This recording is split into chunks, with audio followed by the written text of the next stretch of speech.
तो good afternoon all of you. आज के इस सत्र में हम लोग एक बहुत ही इम्पॉर्टेंट अधिनियम है, बालकों के साथ जो सेक्सुअल ऑफेंस होते हैं उसके संबंध में, the protection of children from sexual offence act 2012 60 में पॉक्सो एक्ट बोला जाता है इसको। तो इसके बारे में हम डिस्कशन करेंगे। प्रयास रहेगा कि एक ही सत्र में सभी चीज़ें, जितनी भी इम्पोर्टेंट चीज़ें हैं, सब आपको बता दी जाएं प्रॉपर तरीके से। ठीक है, क्या इसका बेस है, बहुत छोटा सा एक्ट है, बहुत भारी भरकम एक्ट नहीं है।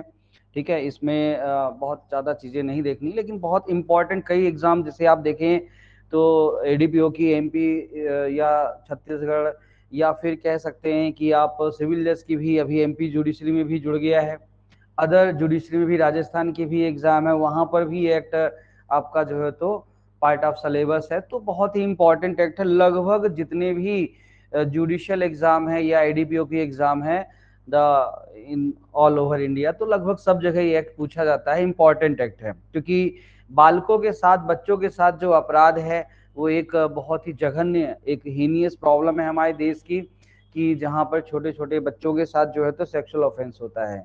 ये जेंडर इक्वल एक्ट है, तो यहाँ पे चाइल्ड शब्द यूज किया गया है, उसमें लड़का लड़की दोनों आएंगे। तो किन्हीं के साथ यदि कोई अपराध किया जाता है वहां पर ये एक्ट काम करता है। ठीक है, तो एक बेसिक सा इसका इंट्रोडक्शन हो गया। अब देखते हैं तो ये एक्ट किस आर्टिकल के रेफरेंस में बना है। सबसे पहले तो इंडियन कॉन्स्टिट्यूशन का आर्टिकल है 15(3).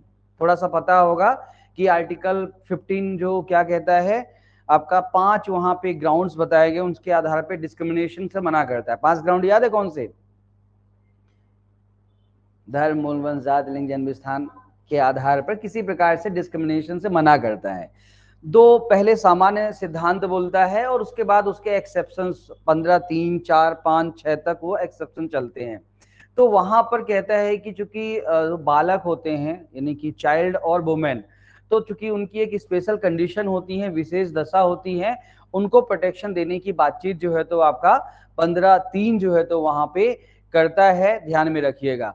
और अभी आपको पता होगा कि इसी बात को ध्यान में रखते हुए आपका ये जो नए आपके एक्ट हैं, ठीक है, नए तीनों जो अधिनियम आए हैं, वहां पर बीएनएस में जो है तो भारी भरकम यानी एक चैप्टर ही जोड़ दिया गया है अलग से, चैप्टर 5, जहां पे offence against children and women को अलग से डिफाइन कर दिया।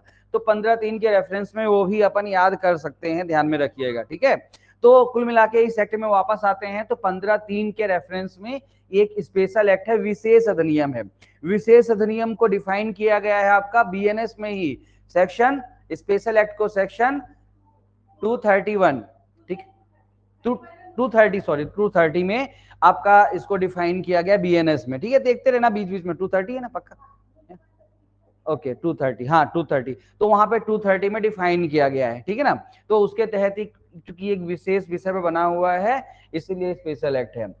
तो ये मैंने बता दिया। 15(3) वही है कि राज्य को बालकों के लिए, यानी बालकों स्त्री दोनों के लिए, यहाँ पे बालकों चूंकि बालक के संबंध में है तो चाइल्ड के लिए स्पेशल प्रोविजन कर सकता है। राज्य का मतलब यहाँ पे आर्टिकल जो 12 है वहां पे जो स्टेट की डेफिनेशन दी गई है उसका मतलब कहता है, यानी कि पार्लियामेंट, केंद्र सरकार या स्टेट लेजिस्लेचर, राज्य सरकार है ना, स्टेट गवर्नमेंट, तो ये सभी राज्य शब्द की परिभाषा में आएंगे। स्थानीय प्राधिकारी यानी प्राधिकारी, वो सभी जो आर्टिकल 12 में बताया गया है।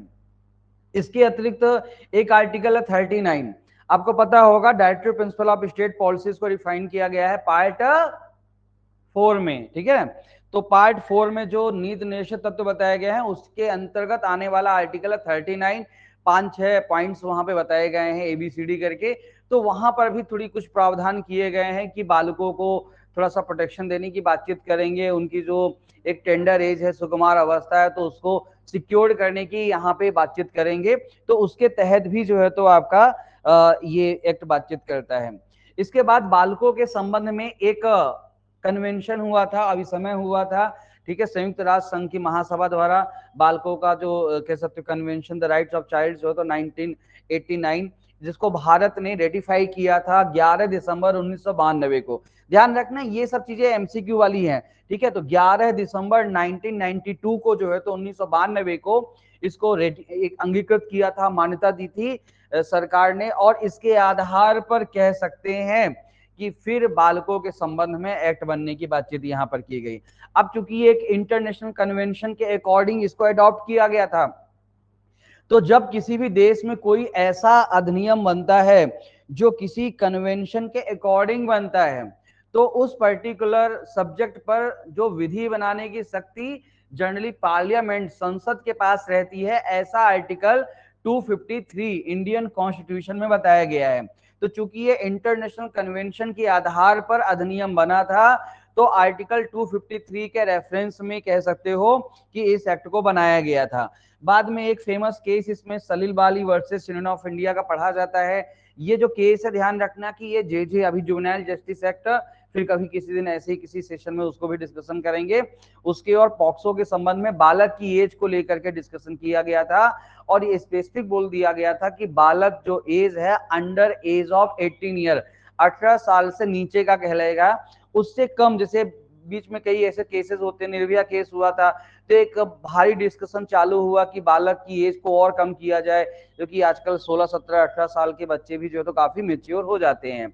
पर अब देखो ठीक है, कुछ बच्चे मेच्योर हो जाते हैं, तो एक इन जनरल यहाँ पे बातचीत होती है, तो इन जनरल थोड़ा ये माना जाता है कि अभी इनमें इतनी समझ नहीं होती है, और साइंटिफिक रूप से भी जो है तो इसको थोड़ा सा डिफाइन किया गया है, इसीलिए उस एज को 18 ईयर को ही रखा गया है। ठीक है, तो इस केस में कहा गया था कि उसको, और चूंकि जो हम लोग इंटरनेशनल कन्वेंशन जो है तो उससे भी हम बंधे हुए हैं, तो वो 18 ईयर ही रखेंगे, उससे हम उसको कम नहीं कर सकते कि 16 साल कर दे, 14 साल कर दे, ऐसा कुछ हम यहाँ पर नहीं कर सकते हैं। ठीक है, बात अलग है, कुछ ऐसे प्रोविजन हमारे संविधान में दिए हुए हैं, जैसे 14 ईयर का एक प्रोविजन संविधान में फंडामेंटल राइट्स में दिया हुआ है किसी को याद कहाँ पे दिया हुआ है? नियोजन, किसी खतरनाक डेंजरस जो कह सकते हो फैक्ट्री वगैरह, खान वगैरह, कारखाने वगैरह में, ठीक है ना, उनको नियुक्त नहीं किया जाएगा यदि उनकी एज 14 साल से कम की हो। आर्टिकल कौन सा है? 24 24। सर। हाँ, थोड़ा ऐसी ऐसी ऐसी देखो, ये मैं जे पढ़ा रहा हूँ, लेकिन जहाँ बीएनएस आएगा बीएनएस की बातचीत करूंगा, जहाँ बीएनएसएस आएगा तो थोड़ा अपन बातचीत करेंगे। ठीक है, तो ये चीज यहाँ पे ध्यान रखना। ओके, इसके बाद आते हैं इस एक्ट में सीधे, तो ये 9 अध्याय इसमें बताए गए हैं, 46 सेक्शन है, पीछे एक शेड्यूल है, एक अनुसूची है। एक्ट नंबर 32 है। ये बेसिक बेसिक जानकारियां हैं, थोड़ा देखे रहना, कभी कभी इनमें भी एमसीक्यू बन जाता है, यहाँ पे ध्यान में रखिएगा। ठीक है, इसके बाद बात को आगे बढ़ाते हैं, तो अगली बातचीत जो है तो यहाँ पर आपका कहती है कि ये जो एक्ट है तो राष्ट्रपति की स्वीकृति 19 जून 2012 को प्राप्त हुई। 20 जून 2012 को भारत के राजपत्र में इसको प्रकाशित किया गया था। तो ये 19 जून, ये शुरुआत में ही लिखा रहता है, आप शुरुआत में देखोगे बैरेट में 19 जून 2012 को राष्ट्रपति ने अपनी स्वीकृति प्रदान की। ये भी मैं बार बार बताता रहता हूं कि आर्टिकल 111 के तहत, चूंकि ये केंद्रीय विधि है और जब दोनों सदनों से पास हो जाता है, राष्ट्रपति के पास जाता है, तो आर्टिकल 111 के रेफरेंस में राष्ट्रपति अपनी सहमति प्रदान करता है, फिर वो कोई भी विधेयक जो होता है, बिल जो होता है, वो एक्ट में क्या होता है, कन्वर्ट हो जाता है। यहाँ पर ध्यान में रखिएगा। फिर ऑफिशियल गजट नोटिफिकेशन में पब्लिश किया गया 20 जून 2012 को। फिर 63 ईयर्स ऑफ रिपब्लिक इसको इनेक्ट किया गया है, तो ये भी यहाँ पे ध्यान में रखिएगा। और 2019 में बहुत ही महत्वपूर्ण कुछ संशोधन इस अधिनियम में किए गए, जिसको 16 अगस्त 2019 से लागू किया गया। तो कुछ इंपॉर्टेंट अमेंडमेंट और सब बातें यहाँ पर हमने देख ली प्रॉपर तरीके से। ठीक है, अब इसका जो क्लासिफिकेशन ऑफ दिस एक्ट, तो इसका क्लासिफिकेशन थोड़ा सा हल्का सा समझ लेते हैं, समझने में चीजों को आसानी हो जाती है। तो यहाँ पे मैं आपको बता दूं कि जैसे एक होता है ना कि आप लोग जब विधि की परिभाषा पढ़ते हो, तो आप लोग पढ़ते हो कि जो लॉ होता है वो बेसिकली 2 पार्ट में होता है। मतलब होता है ना कि जैसे एक जनरली कोडिफाइड लॉ होता है, सब्सटेंटिव होता है, सारभूत होता है, प्रोसीजरल होता है। तो ये एक्ट चूंकि एक स्पेशल एक्ट है, और मैंने कई बार आपको बताया है कि जो लोकल एक्ट होते हैं, स्पेशल एक्ट होते हैं, उनमें दोनों खूबियां विशेषता होती है। तो ये सब्सटेंटिव एक्ट भी है, प्रोसीजरल भी है। तो इस एक्ट को थोड़ा सा यदि आप अभी हम पढ़ेंगे, तो आप देखोगे कि इस एक्ट का जो आपका चैप्टर 4 तक के जो प्रोविजन है, चैप्टर 1 से लेकर के चैप्टर 4 तक, ये बेसिकली जो है तो आपका सब्सटेंटिव लॉ यानी कि सारभूत विधि के तौर पर अपने आप को एस्टेब्लिश करता है। क्योंकि यहाँ पर बेसिकली पहले तो अध्याय 1 में कुछ मतलब कहाँ लागू है कहाँ नहीं, कुछ डेफिनेशंस बताए गए हैं।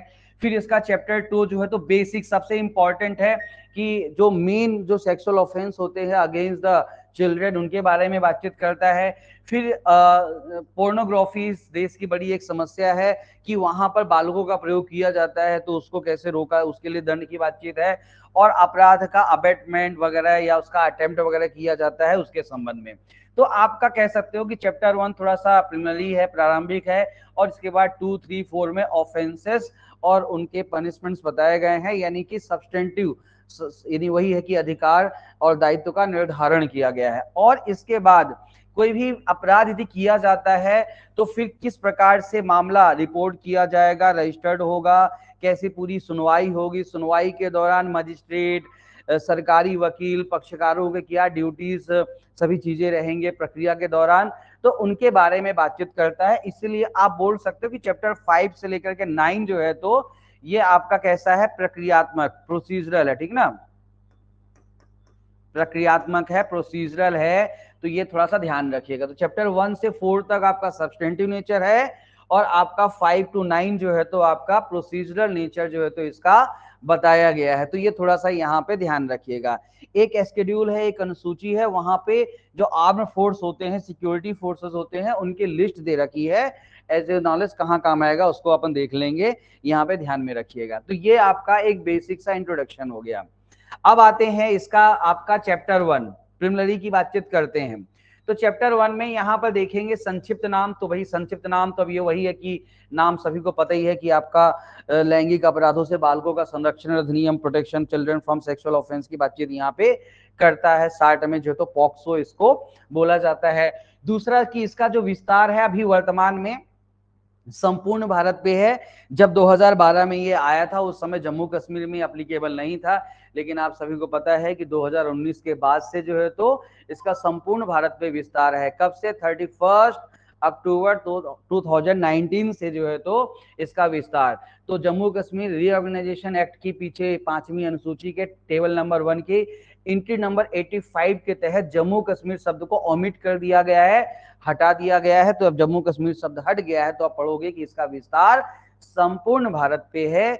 ये यहाँ पे ध्यान में रखिएगा। ओके, कब ये इन्फोर्सेबल है? अब देखो, बालकों के संबंध में एक्ट है तो बाल दिवस के दिन ही लागू किया गया है।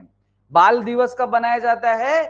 देश के पहले प्रधानमंत्री के जन्म दिवस के उपलक्ष्य पे। तो कौन है? जवाहरलाल नेहरू जी के जन्मदिन पर, यानी कि 14 नवंबर को बाल दिवस बनाया जाता है। और इसीलिए 14 नवंबर 2012 को यह एक्ट इन्फोर्स किया गया था होल ऑफ इन, उस समय जो भी है ना वहां पे इसको लागू किया गया था। तो ये यहाँ पे ध्यान में रखिएगा। तो आपका ये सेक्शन 1 जो काम की बातें हैं इतनी यहाँ पे बताई गई हैं, ठीक है। अगली कहानी पे आते हैं। तो अगली कहानी जो है आपकी इस पर्टिकुलर एक्ट की जो है तो अगली कहानी जो है तो क्या कहता है कि डेफिनेशंस, परिभाषाएं। तो परिभाषाएं यहाँ पे यदि अपन देखते हैं कौन कौन सी परिभाषाएं यहाँ पे बताई गई हैं प्रॉपर तरीके से। एक बार कोई यूट्यूब जाकर देखना, आवाज वहां क्लियर आ रही है कि नहीं, है ना? आगे तो ठीक है, आ ही रही होगी, है ना। चलो, तो ये चीज यहाँ पे ध्यान में रखिएगा। फिर डेफिनेशंस की बातचीत करते हैं। तो यहाँ पे देखो, अब यहाँ पे मैंने क्या किया है कि काम की परिभाषाएं ही यहाँ पे डेफिनेशन क्लॉज में मैंने रखी है ना। तो जो ऐसा लगता है कि जो इंपॉर्टेंट थी काम की है, तो जैसे यहाँ पर 2, अब देखो यहाँ पर 2(1)D धारा 2 की उपधारा 1 जो है तो डी में चाइल्ड शब्द, चाइल्ड शब्द यानी कि कोई भी ऐसा व्यक्ति, ऐसा मतलब पर्सन जिसकी आयु 18 साल से कम है, any person below the age of 18 year, तो वो चाइल्ड की डेफिनेशन में यहाँ पे आएगा। ये ध्यान में रखिएगा। तो पहली डेफिनेशन 2(1)D जो इंपॉर्टेंट डेफिनेशन है। दूसरी परिभाषा है डीए। डीए में बताया गया है बालक संबंधी ऑब्सीन, मतलब चाइल्ड पोर्नोग्राफी, तो अश्लील साहित्य।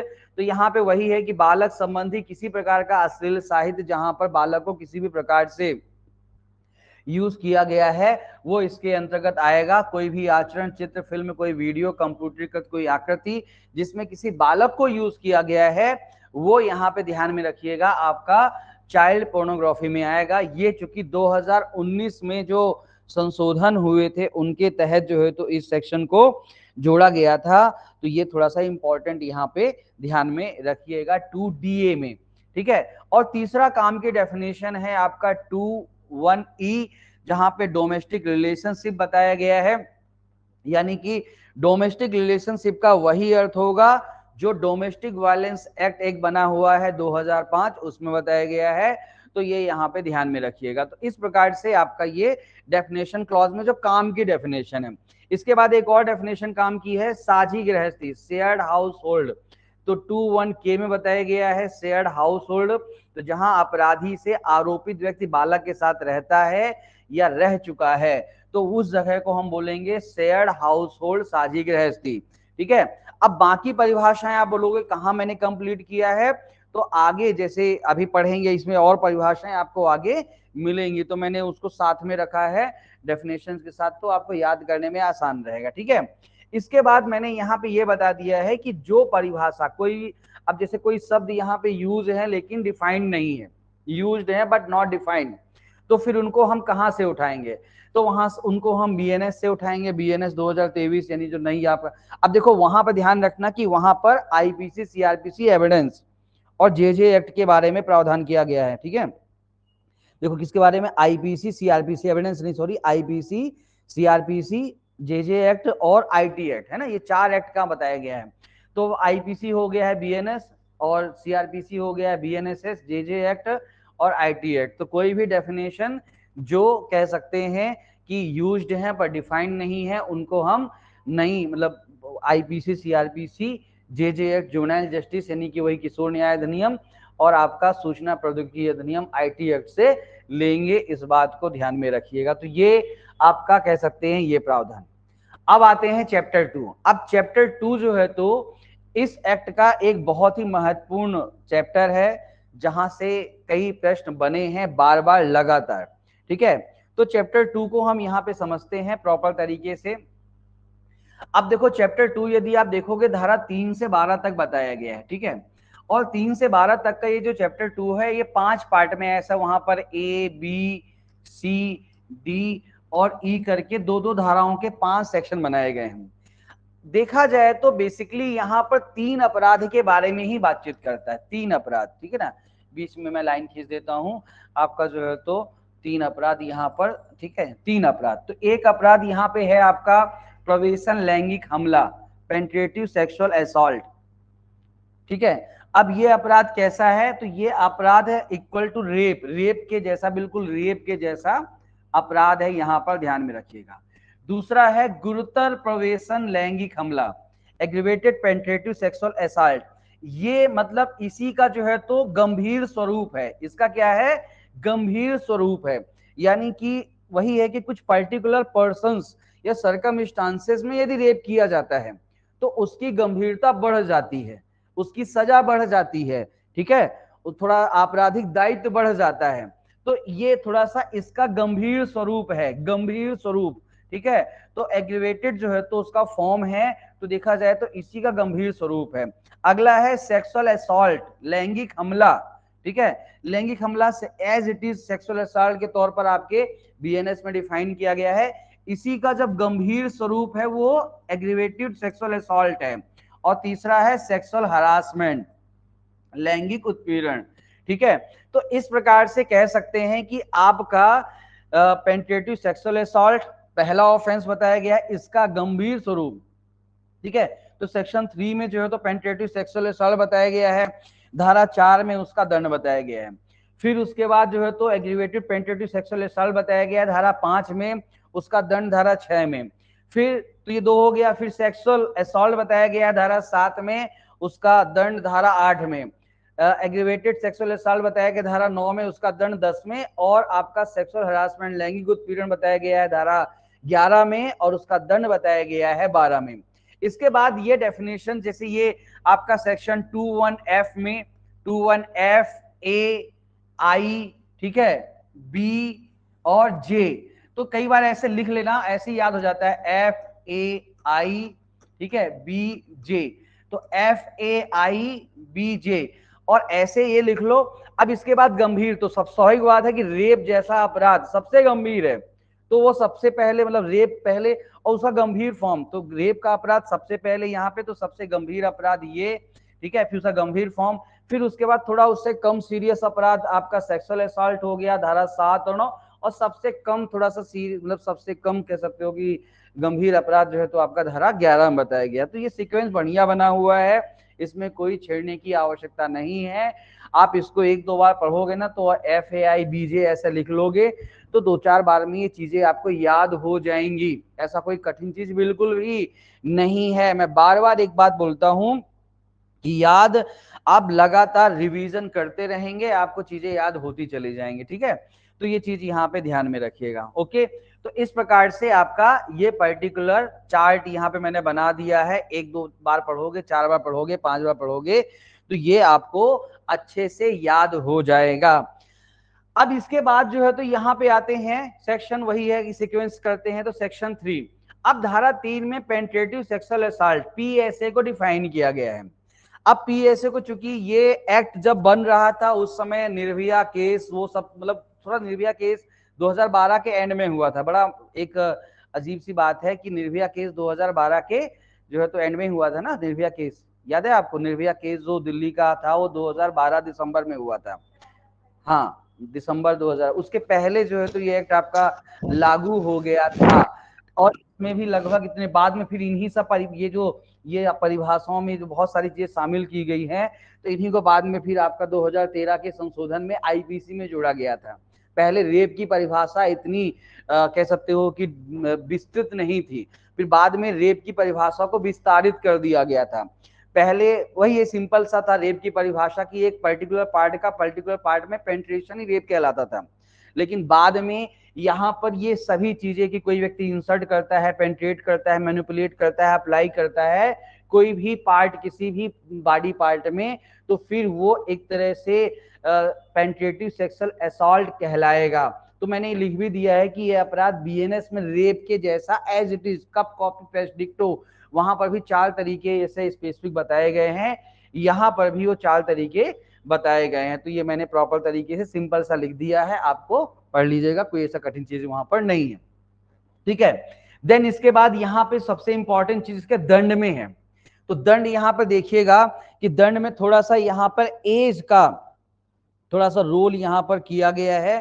तो एज सेक्शन 4 में देखोगे तो वहां पर देखो लिखा हुआ है कि जो पेनिट्रेटिव सेक्सुअल असॉल्ट करेगा वह 10 वर्ष से कम नहीं किंतु आजीवन कारावास से दंडित किया जाएगा और जुर्माने से। अब देखो एक चीज समझना, बालक की एज कितनी होगी? Under 18 year. ठीक है, इसके बाद धारा 2 कहता है कि यदि बालक की एज 16 साल से कम है तो फिर ऐसी कंडीशन में प्रोबेशन नहीं खुला कारावास जिसकी मिनिमम अवधि 20 साल, ठीक है, जो आजीवन कारावास तक की हो सकेगी, जहां पर रिमाइंड लाइफ इन जेल, शेष प्राकृतिक जीवन जेल में बीतेगा। ऐसा बैरेट में लिखा हुआ है ना, पहला दूसरा पॉइंट। इसी को मैंने क्या किया है कि थोड़ा सा ऐसा स्पेसिफिक तौर पर लिख दिया है कि जैसे मान लो कि यहां पर 16 से 18 साल 16 से 18 साल के बालक के साथ यदि PSA किया गया है, पेनिट्रेटिव सेक्सुअल असॉल्ट, तो न्यूनतम सजा कितनी होगी? 10 वर्ष minimum, maximum imprisonment of life plus fine हो सकता है। ठीक है, लेकिन यदि बालक की एज 12 से 16 है, अब मैं 12 क्यों यहाँ पे 12 से 16 लिखा, आगे अभी आपको इसका उत्तर मिल जाएगा। ठीक है, मतलब 16 से कम की है लेकिन 12 से कम की नहीं है, 12 से 16 है। तो 12 से 16 किसी बच्चे की एज है और उसके साथ रेप PSA किया जाता है, रेप ही है जैसे, तो 20 वर्ष का कारावास न्यूनतम, मिनिमम, मैक्सिमम आजीवन कारावास, और यहां पर शेष जीवन जो है तो जेल में। अब इसका अंतर क्या होता है? जैसे आप लोगों ने पढ़ा सुना होगा कि आजीवन कारावास का मतलब होता है कि जितना भी बचा हुआ जीवन है जेल में ही जाएगा।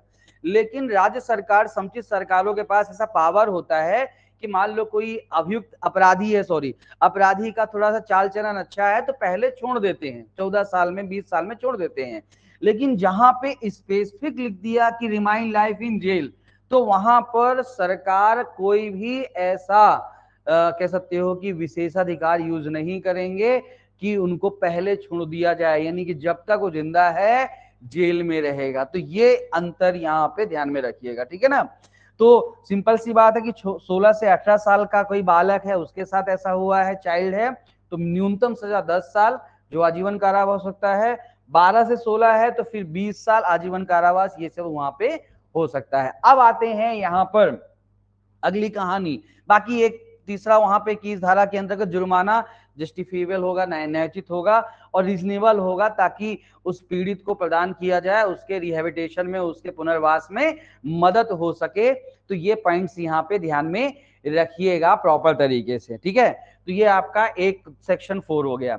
अब आते हैं आपका धारा 5। अब देखो धारा 5 जो है तो यहाँ पे बैरेक्ट में देखोगे तो धारा 5 में पाओगे कि इसको गुरुतर क्यों बोला गया। इसको गुरुतर इसलिए बोला गया क्योंकि ये अपराध कुछ विशिष्ट व्यक्तियों के द्वारा विशेष परिस्थितियों में किया जाता है। तो फिर ऐसी कंडीशन में जो है तो आपका यहां पर गंभीरता बढ़ जाती है। तो जैसे यहाँ पे पहला है कोई लोक सेवक है, ए बी सी में आने वाले व्यक्ति लोक सेवक है। आप देखोगे ए में कहता है कोई लोक सेवक है, ए में क्या कहता है कोई पुलिस अधिकारी है। अब पुलिस अधिकारी जनरली कौन होते हैं, लोक सेवक होते हैं। बी में कहता है कोई आर्म फोर्स का सदस्य है, वो कौन होते हैं, लोक सेवक होते हैं। सी में तो साफ तौर पर लिखा है लोक सेवक है। अब लोक सेवक मैं सिंपल सा यहाँ पे शब्द यूज करता हूँ, रक्षक होते हैं, और रक्षक ही भक्षक बने तो स्वाभाविक बात है कि उनको गंभीर सजा यहाँ पर दी जाएगी। उनके द्वारा किया गया पीएसए जो है तो गंभीर माना जाएगा। तो ये पीएसए नहीं होगा, एपीएसए हो जाएगा, एग्रीवेटेड जो है तो पेंटेटिव सेक्सुअल असॉल्ट हो जाएगा, ठीक है। दूसरा है कि लोक सामाजिक संस्था का व्यक्ति। लोक सामाजिक संस्था व्यक्ति मतलब कि कोई अस्पताल का व्यक्ति है, कोई जेल का, कोई सुधार गृह का व्यक्ति है, ठीक है, कोई संप्रेषण गृह, कोई शैक्षणिक संस्था का व्यक्ति है। अब ऐसे व्यक्ति जिनका काम जो है तो जैसे डॉक्टर का काम या टीचर का काम या कोई सुधार करने वाले व्यक्ति का काम, तो यदि ऐसे व्यक्ति के द्वारा अपराध किया जाए तो स्वाभाविक बात है यहाँ पर भी गंभीरता बढ़ जाएगी और सजा ज्यादा हो जाएगी। अगला है कि नातेदार या वैश्वासिक संबंध, कोई रिलेटिव है या कोई ऐसा व्यक्ति है जिसके साथ फिड्यूशरी रिलेशनशिप के तहत, वैश्वासिक संबंध के तहत कोई व्यक्ति उसके पास गया है। तो यहां पर मैंने सब लिख दिया जैसे, ठीक है ना, एनओपी के तहत वो व्यक्ति वहां पर आएगा। तो वहां पर ऐसी कंडीशन में जो है तो स्वाभाविक बात है कि यदि कोई व्यक्ति भरोसा तोड़ता है, परिवार का सदस्य है, तो फिर यहाँ पर उस व्यक्ति वो व्यक्ति जो अपराध करेगा गंभीरता बढ़ जाएगी, ज्यादा सजा का भागी यहाँ पर होगा। अगला है कि कोई पूर्व अपराधी है, पहले भी अपराध कर चुका है, पहले भी अपराध कर चुका है, फिर से अपराध कर रहा है, टी, तो फिर स्वाभाविक बात है कि वो हैबिचुअल ऑफेंडर है, यहाँ पर गंभीरता बढ़ जाएगी। अगला है कि विशिष्ट तरीके से, पर्टिकुलर मैनर में, HIRU में जो है तो विशिष्ट तरीके से जो है तो यहाँ पर आपका बताया गया है। जैसे सांप्रदायिक हिंसा के दौरान कोई अपराध करता है, ठीक है, एक तो विशिष्ट तरीका जो है तो यहाँ पे बताया गया है, मानसिक शारीरिक स्थिति का फायदा उठाते हुए बार बार उसके साथ जो है तो अपराध करता है। तो ये चीज यहाँ पे ध्यान में रखिएगा प्रॉपर तरीके से। ये तो उसमें आएगा विशिष्ट तरीका, यहाँ पर ये इधर बताएगा विशिष्ट तरीका। जैसे बालक घातक आयुध का प्रयोग करता है, घोर उपहति का प्रयोग करके उसके साथ इस प्रकार से सेक्सुअल ऑफेंस करता है, तो ये विशिष्ट तरीका यहाँ पर IJ है ना, उसमें लिखा है, सब इसमें लिख रखा है मैंने, ठीक है। तो ये यहाँ पे ध्यान रखिएगा। फिर अगला है कि विशिष्ट परिणाम, यानी कि किसी बच्चे के साथ, बालक के साथ इस प्रकार से अपराध करता है कि वो बालक हैंडीकैप हो जाता है, शारीरिक मानसिक रूप से उसको बहुत आघात पहुंचता है। तो फिर ऐसी कंडीशन में विशिष्ट परिणाम की बातचीत वहां पर की गई है। अगला चीज यहाँ पे ध्यान रखिएगा। अगला पॉइंट यहाँ पे है कि विशिष्ट पीड़ित, पीड़ित जो है तो विशिष्ट है, यानी कि पर्टिकुलर विक्टिम है, KLMO में जो है तो उस विशिष्ट पीड़ित को बताया गया है। तो के में वही है कि कोई भी पागल है, एम में बताया गया है कि अब देखो उस एक से अधिक बार उसके साथ अपराध करता है। इसमें एम देख लेना, एम जो है तो LM बताया गया है कि 12 वर्ष से कम आयु का है। अब देखो 12 वर्ष बताया ना, 12 ईयर, तो 12 वर्ष से कम आयु, तो 12 वर्ष से कम आयु का है, तो स्वाभाविक बात है गंभीरता और बढ़ गई, तो इधर आएगा।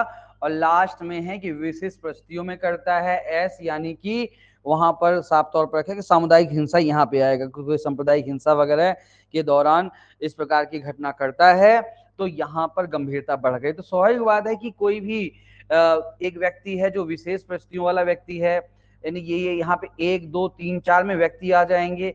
फिर विशिष्ट मतलब ये विशिष्ट व्यक्ति और विशिष्ट परिस्थितियां, तरीका, परिणाम, पीड़ित, विशिष्ट परिस्थितियां।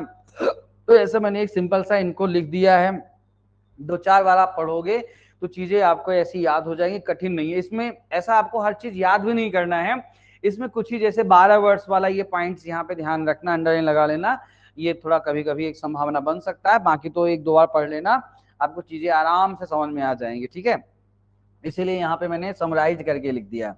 तो कुल मिलाकर के अब जब कोई ऐसा कह सकते हो कि 12 वर्ष से कम आयु के, अभी ऐसे ध्यान रखना है, इस प्रकार से कोई व्यक्ति है, कह सकते हो कि आपका गुरुतर लैंगिक प्रवेशन लैंगिक हमला किया जाता है, तो यहाँ पर न्यूनतम सजा कितना है, 20 वर्ष है, लेकिन कठिन कारावास। अब वहां पे ध्यान रखना 20 वर्ष में ऐसा कुछ लिखा नहीं है, यहाँ पर रिग्रेस इम्प्रिजनमेंट 20 ईयर और मैक्सिमम आजीवन कारावास तक हो सकती है, और जुर्माना या मृत्यु दंड की बातचीत भी हो सकती है।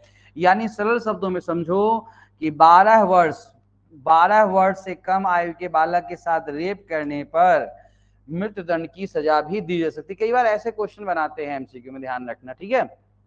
तो 12 आपका पॉक्सो एक्ट के तहत 12 वर्ष से कम आयु का यदि बालक है, उसके साथ जो है तो ठीक है अपराध किया जाता है, उसको बोलते हैं गुरुतर जो है तो प्रवेशन लैंगिक हमला, और उसके लिए मृत्यु दंड तक की मैक्सिमम सजा, और मिनिमम 20 वर्ष, आपका 20 वर्ष 20 ईयर रिग्रेस इम्प्रिजनमेंट यहाँ पर दिया जाता है, ध्यान में रखिएगा। तो ये आपका धारा 6। बाकी यहाँ पर सेम कि वही जुर्माना वगैरह जो लगाएंगे वो इतना रीजनेबल होगा कि पीड़ित का रिहेबिलिटेशन हो जाए, वहां पे ध्यान में रखिएगा, ठीक है। अगली कहानी पे आते हैं, सेक्सुअल असॉल्ट। अब सेक्सुअल असॉल्ट को बहुत ही सिंपल तरीके से याद रखना है आपको, ठीक है, कि यदि कोई व्यक्ति किसी भी बालक के, बच्चे के प्राइवेट पार्ट को किसी प्रकार से टच करता है या करवाता है, तो फिर वो आपका कह सकते हो कि सेक्सुअल असॉल्ट का अपराध बनेगा धारा 7। सिंपल सा, कोई भी व्यक्ति किसी बालक के प्राइवेट पार्ट को यहाँ पे टच करता है या करवाता है तो वो सेक्सुअल असॉल्ट का अपराध बनेगा। इतना ही यहाँ पे आपको ध्यान में रखना है, ठीक है। तो स्वाभाविक बात है कि थोड़ा गंभीर अपराध है, तो यहाँ पे न्यूनतम मिनिमम 3 ईयर जो 5 ईयर तक हो सकती है मैक्सिमम। लेकिन यही किसी प्राइवेट पार्ट को, वही सेम कहानी कि ये पर्टिकुलर व्यक्तियों के द्वारा या पर्टिकुलर सर्कमस्टांसेस में किए जाते हैं, तो फिर ऐसी कंडीशन में यही थोड़ा सा गंभीर अपराध हो जाएगा, धारा 9 में गुरुतर लैंगिक हमला हो जाएगा, एग्रीवेटेड सेक्सुअल असॉल्ट हो जाएगा, और यहां पर वही न्यूनतम सजा अब 5 वर्ष और 7 वर्ष, ठीक है, 2 साल बढ़ जाएंगे, 3, 5, 5, 7, 3, 5, 5, 7, ठीक है ना, 3, 5, 5, 7। तो ऐसे थोड़ा सा 1-2 बार पढ़ोगे तो आपको याद हो जाएगा, ठीक है। तो ये चीज यहाँ पे ध्यान में रखिएगा। तो ये आपका सेक्सुअल असॉल्ट धारा 7 और आपका एग्रीवेटेड सेक्सुअल असॉल्ट जो है तो धारा 8 में जो है तो सॉरी धारा जो है तो सेक्सुअल असॉल्ट ये धारा 7 और एग्रीवेटेड सेक्शन धारा 9 में बताया गया, ठीक है। क्लियर कहानी, ठीक है। चलिए, बात समझ में आ रही है? ओके, धन्यवाद। आगे बढ़े।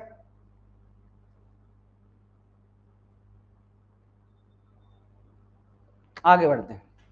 अब इसके बाद आते हैं आपका धारा 10। तो धारा 10 ये उसके दंड भी देख लिया। धारा 11, धारा 11 है आपका सेक्सुअल हरासमेंट।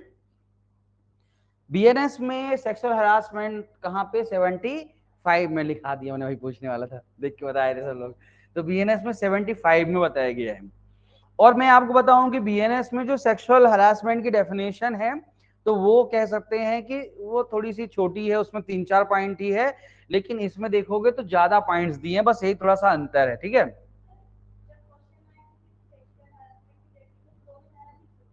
हा? आप बता सकते हो कि कहाँ, यहां भी बताया गया है, क्योंकि सेक्सुअल हरासमेंट आप देखोगे तो एक सेक्सुअल हरासमेंट एक एक्ट और भी बना हुआ है 2013 का, उसमें भी डिफाइन किया गया है, तो उसका भी रेफरेंस आप दे सकते हो। तीनों का समझ में आ गया ना, क्लियर कहानी, जब कभी मेंस में लिखना पड़े। चलो रेफरेंस, क्योंकि लगभग परिभाषा आपसे पूछा, समझना, आप रेफरेंस दे सकते हो, लेकिन चूंकि यदि जैसे आप सिलेबस क्या है, तो जैसे आप सिविल जज लिख रहे हो और वहां पे बीएनएस का क्वेश्चन, तो बीएनएस की धारा लिखोगे, आप रेफरेंस दे सकते हो, कोई तकलीफ नहीं है ना। हाँ धारा वही रेफरेंस, अंदर का नहीं, अंदर नहीं, अंदर नहीं, अंदर मतलब नहीं ना, अंदर आपसे बीएनएस पूछा है तो आप समझना, एक चीज समझना, हमेशा अब ये तो मेंस की आप बात पूछ रहे हो, मेंस में जो पूछा है वो लिखना है। आपको पता सब है, पर आप हर प्रश्न के उत्तर में क्या सब लिख सकते हो? ठीक है ना, तो इसीलिए फिर वहां पे बड़ा स्मार्टली। और दूसरी बात की देखो, मैं बार बार कहता हूं, अभी थोड़ा सा हम लोग टॉपिक से भटक जाएंगे, पर 2 मिनट, 2 सेकंड सुन लेना, कि कॉपी आपका जज हमें करते हैं, एमपी में बातचीत करते हैं, तो यहाँ पर स्वाभाविक बात है कि वो चाहते हैं कि बच्चा जो प्रश्न को पढ़े और जो पूछा है वही लिखे। हमें ज्ञान नहीं चाहिए, हमें ये चाहिए कि आपसे जो पूछा जा रहा है आप इसका उत्तर दे पा रहे हो कि नहीं, आप ये बताओ आपका कितना नॉलेज है। वो हम यहाँ पर जब आप जज बन के आ जाओगे हम चेक कर लेंगे कितना नॉलेज तुम्हारा, ठीक है। अभी तुम्हारे अंदर क्या इतनी समझ है, ये जो पूछा गया है वो तुम समझ गए हो, उसका उत्तर दे रहे हो। चलो, धारा 11 यहाँ पर पॉइंट वाइज दिया है, बालक को कोई शब्द, ध्वनि, अंग विक्षेप करेगा, शरीर का भाग दिखाएगा, अश्लील प्रयोजन के लिए किसी प्रारूप मीडिया कोई वस्तु दिखाएगा, मतलब किसी प्रकार से बार बार इलेक्ट्रॉनिक माध्यम से उसका बार बार पीछा करेगा। ठीक है, ये नहीं देखोगे तो स्टॉकिंग वगैरह की परिभाषाएं भी इसमें इंटरलिंक हो गई है। या इलेक्ट्रॉनिक फिल्म किसी भी माध्यम से बालक के चित्र का मीडिया वगैरह में कहीं भी उपयोग करेगा, या किसी भी तरीके से बालक को अश्लील प्रयोजन के लिए प्रलोभित पारितोषण वगैरह देगा, कुछ भी, मतलब कहीं पर भी ऐसा उद्देश्य है बालक को कुछ गलत तरीके से गलत चीजों में ले जाने के लिए कोई भी काम करना यहाँ पर इस धारा के तहत अपराध माना गया है, ध्यान में रखिएगा। ठीक है,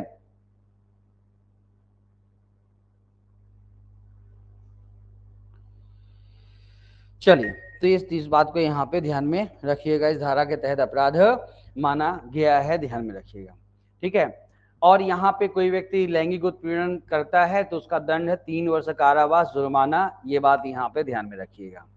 अब आते हैं अश्लील प्रयोजन के लिए बालक का उपयोग या दंड।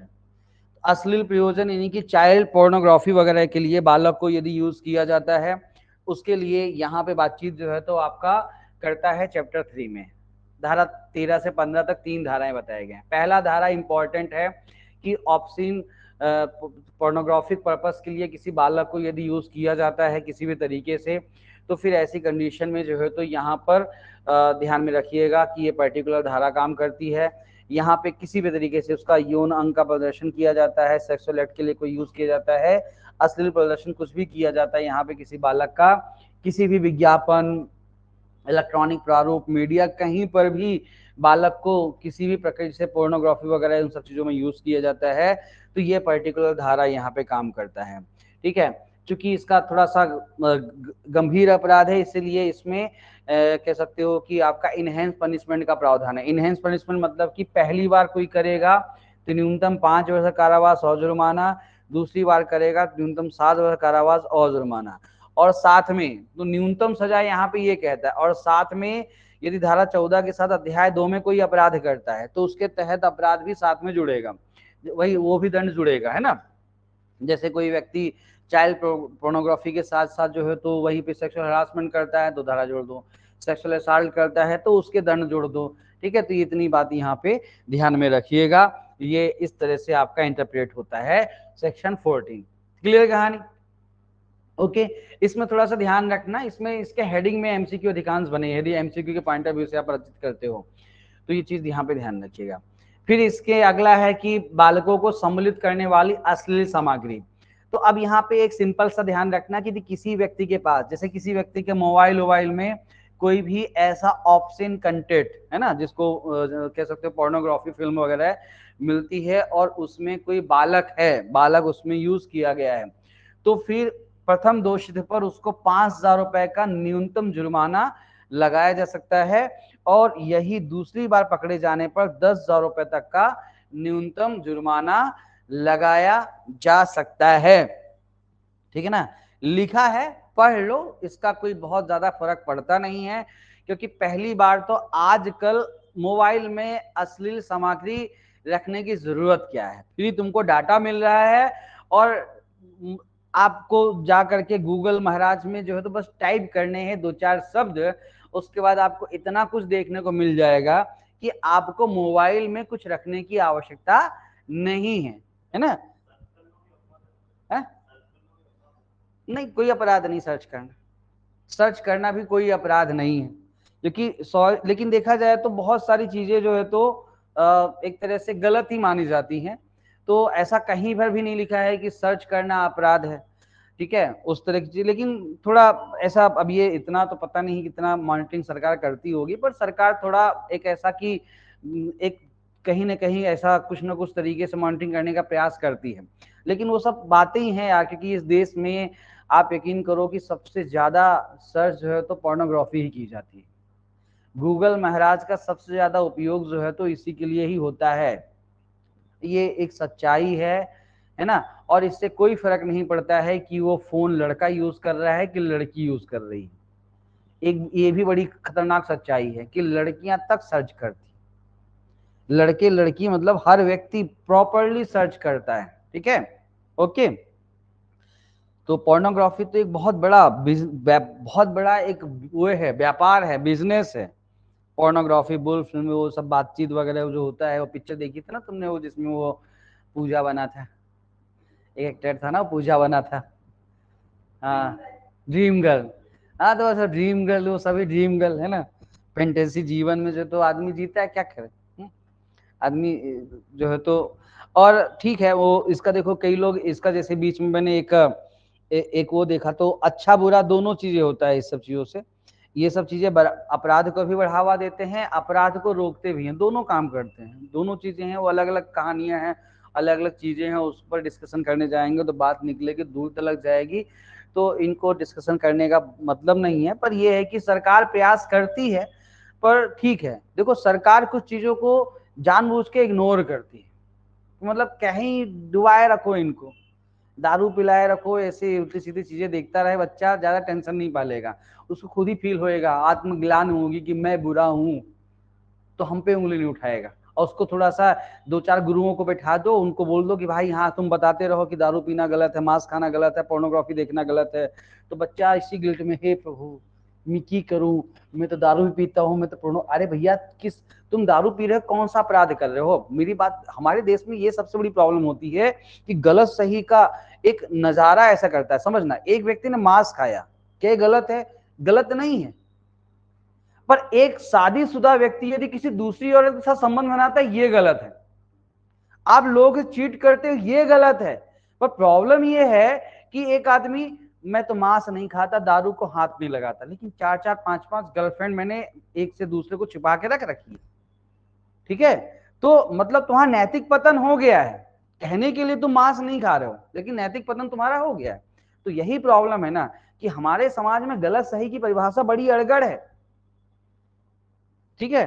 वापस आते, छोड़िए ये सब बातों में, कहे ना ये बातें ऐसी हैं कि जिसमें तो सरकार भी टेंशन नहीं पाती, उन्हें लगे रहो, इनको फालतू चीजों में लगाए रखो, और दो चार गुरुओं को बिठा दो, ऐसे बोलेंगे कि ये तुम करते हो ये गलत है, हे प्रभु क्या करूं मेरा तो जीवन बेकार है, व्यर्थ है।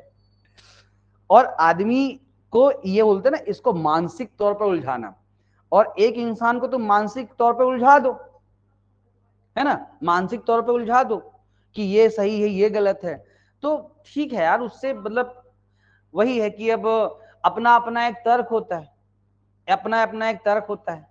तो इसीलिए वो कहते हैं ना, फिर वो तर्क में जाएंगे तो बहुत सारी बातें ऐसे निकल के आ जाती हैं कि जिससे कोई तो नहीं। चलो, तो यहाँ पे अश्लील साहित्य अपने पास रखता है, तो भाई ये सब चीजें साहित्य लिखा, देखो साहित्य, चलो साहित्य है भाई वो चीज।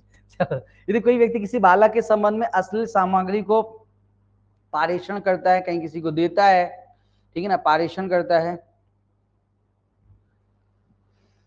हाँ, प्रचार प्रसार वितरण करता है, सजा 3 साल, ठीक है ना, 15(2) में, कोई दिक्कत? 15(2) में, हाँ 15(2) में।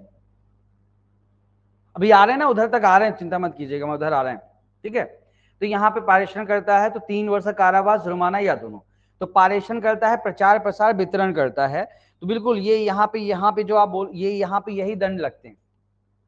पकड़ो तो सही, पकड़ो तो सही, धाराएं लगती हैं, ऐसा नहीं है, धाराएं लगती हैं। जैसे किसी ने किसी का वीडियो बनाया और उसके बाद वीडियो कहीं पे सर्कुलेट कर दिया, तो ये धाराएं लगती हैं, बाइगेमी की धाराएं लगती हैं, बाइगेमी, वो सॉरी बाइगेमी कहती, सॉरी आपका वायरिज्म की, वायरिज्म यानी कि दृष्टता की धाराएं लगती हैं।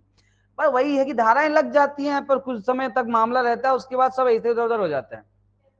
हाँ, तो ये सब यहाँ पे ध्यान में रखिएगा, धाराएं लगती है ना। हाँ, चलिए वापस आते हैं।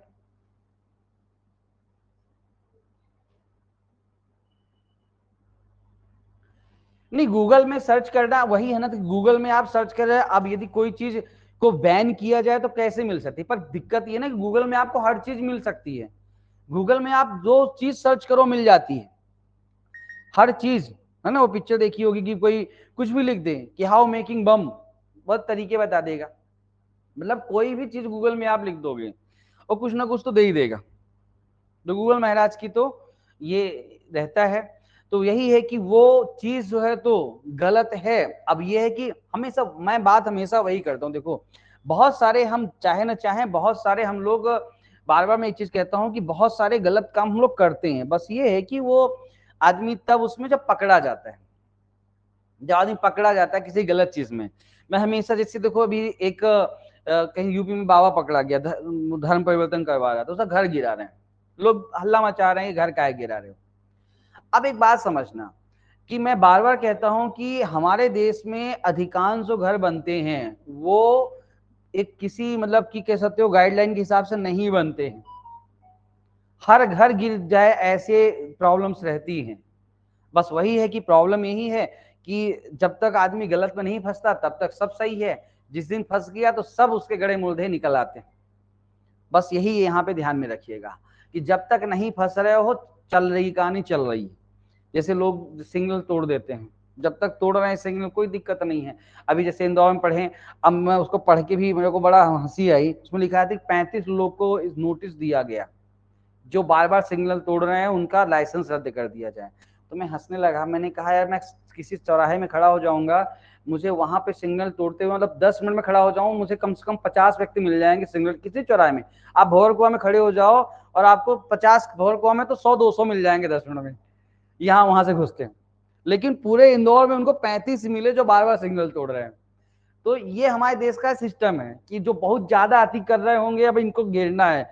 ये बड़े पैसे वाले लग रहे हैं, बड़ी बड़ी गाड़ियां लेके घूम रहे हैं, इनको पकड़ना है तो उनको पकड़ेंगे, 30-35 के लाइसेंस रद्द कर देंगे, ये सब करेंगे, फलाना करेंगे, हिंसा करेंगे। बाकी सब चल रहा है तो चलने तो कोई दिक्कत नहीं है। तो ये भगवान गुरु से चलता रहते कहानी। चलो वापस आते हैं, मुद्दे की बात करते हैं। तो ये बना है, कोई व्यक्ति बाल को असली समाज में वाणिज्यिक प्रयोजन के लिए भंडार करता है, कॉमर्शियल पर्पस, भैया कॉमर्शियल पर्पस के लिए करता है, तो फिर गंभीरता और बढ़ गई, यहाँ पे ध्यान में रखिएगा, और गंभीरता बढ़ गई। तो ये चीज यहाँ पे ध्यान में रखिएगा, वाणिज्यिक प्रयोजन के लिए तो प्रथम दोषित पर न्यूनतम 3 साल, अधिकतम 5 वर्ष, द्वितीय 5 साल। तो वही सेम कहानी वो आपको याद होगी, धारा कौन सी है, एज इट इज सेम डिक्टो, बता दो है? हरासमेंट नहीं है, असॉल्ट में है, असॉल्ट में। असॉल्ट किसमें, सेक्सुअल असॉल्ट, धारा 8 में, 7 में, 7-8 में, 8 में, हाँ 8 में, हाँ ठीक, चलो ओके, समझ में आ रहा है ऑनलाइन वालों को भी। चलो अध्याय 4 में आते हैं, अबेटमेंट और उसका प्रयत्न। धारा 16 में अबेटमेंट को डिफाइन किया गया है एज इट इज डिक्टो परिभाषा जो आपकी बीएनएस।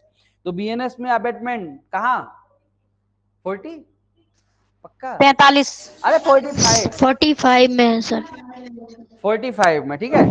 तो 45 में डिफाइन किया गया सेम कहानी, बाय इंस्टिगेशन, किसी भी षड्यंत्र में, कॉन्स्पिरेसी में शामिल होके या किसी अवैध कार्य में सहायता की जाती है, तो फिर वो क्या कहलाता है आपका, अबेटमेंट कहलाता है, दुष्प्रेरण कहलाता है।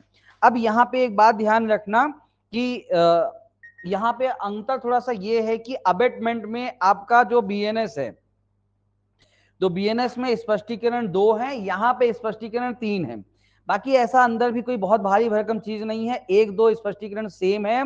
तीसरा स्पष्टीकरण थोड़ा ये कहता है कि बालक को किसी भी प्रयोजन से धमकी, बल का प्रयोग करके, अपहरण, कपट, प्रवंचना, है ना, किडनैप किया गया, फ्रॉड किया गया, ठीक है, डिसेप्शन किया गया, या यूज ऑफ पावर, शक्ति का प्रयोग करके किसी भी तरीके से बालक की सहमति प्राप्त की गई है, डरा के, समझा करके, बुझा करके, बालक है जिसको बोलते हैं ना फुसला करके, बहला फुसला करके, कैसे भी करके उसकी कंसेंट प्राप्त की गई है किसी काम के लिए, तो ये अबेटमेंट माना जाएगा, दुष्प्रेरण माना जाएगा।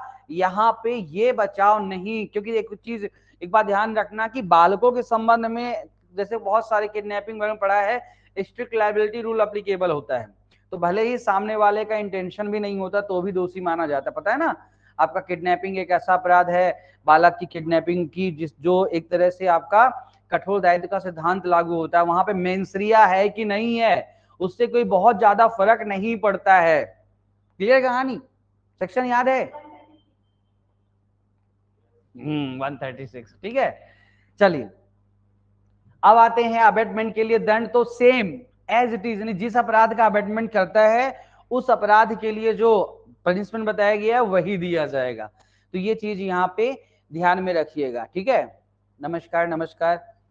चलिए फिर इसके बाद आपका अटेम्प्ट, प्रयत्न, तो प्रयत्न के लिए यहां पर वही सेम कहानी, प्रयत्न, तो प्रयत्न पहले चूंकि आईपीसी में 511 थी, अभी बीएनएस में हो गई है 62 हो गई है। और प्रयत्न के लिए वही कहानी है कि किसी अपराध का अटेम्प्ट करता है तो उस अपराध में जो सजा बताई गई है उसका आधा हो जाएगा, है ना। तो जैसे जहां पर 10 साल है वहां 5 साल हो जाएगा, जहां 5 साल है वहां 2.5 साल हो जाएगा, जहां आजीवन कारावास है वहां पर आजीवन कारावास माना जाएगा 20 वर्ष, तो 20 वर्ष का आधा 10 वर्ष, 20 वर्ष आजीवन कारावास को 20 वर्ष माना जाएगा।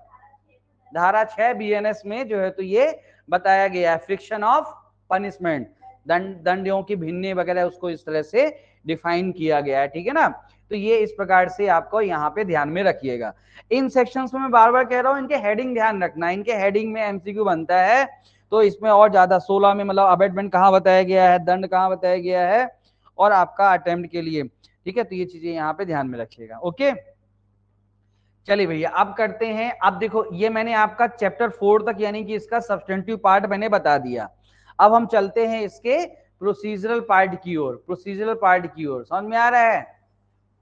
तक तो नहीं गए, है ना। चलो अच्छे से ही बता रहा हूं मैंने, जैसे बहुत तेजी से नहीं भगा रहा हूं, अच्छे से बता रहा हूं। तो मेन ये रिवीजन हो जाएगा, फिर उसके बाद देखते हैं टेस्ट लेना तो थोड़ा टेस्ट भी ले लेंगे, कोई दिक्कत नहीं है, अभी पहले रिवीजन तो कर लें। चलिए मामले की रिपोर्ट करने की प्रक्रिया, ठीक है, मामले की रिपोर्ट करने की प्रक्रिया, तो अधिनियम में किए गए अपराध की रिपोर्ट किसी विशेष किशोर पुलिस या स्थानीय पुलिस को दी जाएगी। ये थोड़ा इसमें ऐसे अंडरलाइन, ये जैसे ये इन सब चीजों में ना ऐसे ऐसे हाईलाइट कर लेना कि किसी विशेष किशोर पुलिस, ठीक है ना, तो विशेष किशोर पुलिस को, यहाँ पे स्पेशल जुवेनाइल पुलिस को और आपका लोकल पुलिस को जो है तो यहाँ पर रिपोर्ट की जाएगी।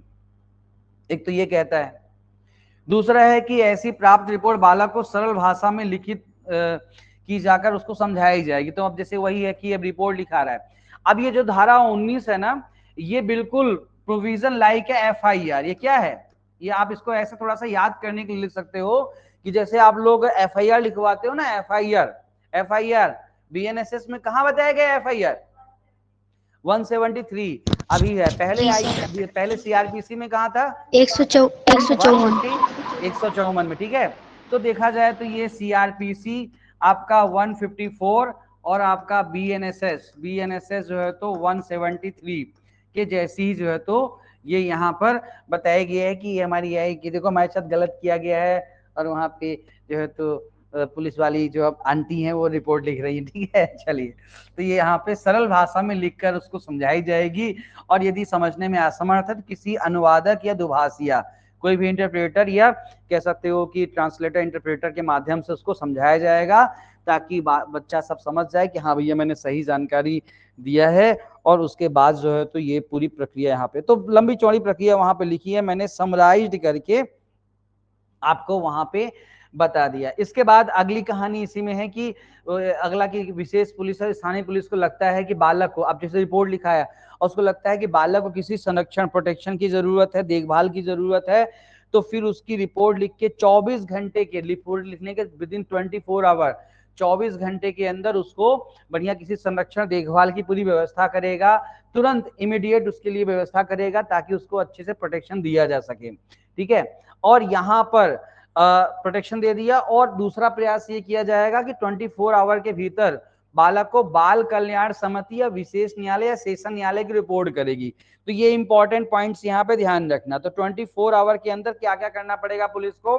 पहली बात तो उसके प्रोटेक्शन की पूरी व्यवस्था करेगी, और दूसरा कि उसके कह सकते हो कि संबंध में रिपोर्ट किसको किसको करेगी। तो ये थोड़ा एमसीक्यू बन जाते हैं कि बाल कल्याण समिति, चाइल्ड वेलफेयर कमेटी, ठीक है ना, विशेष न्यायालय और सेशन न्यायालय। अब एक बात ध्यान रखना, बाल कल्याण समिति के बारे में प्रावधान जो है आपका जेजे एक्ट की सेक्शन,